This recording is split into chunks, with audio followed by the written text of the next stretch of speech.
শাকিব খানের সাথে তোমার তো ডিভোর্স হয়ে গেছে। হ্যাঁ, হয়ে গেছে।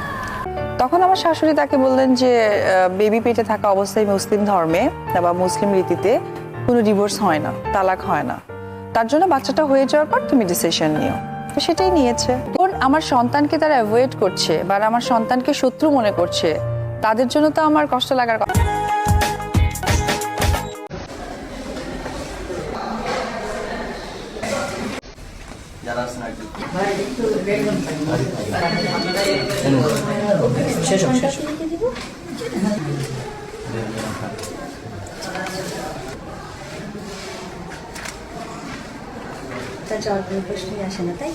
তার জীবনে বড় একটা একাকিত্ব।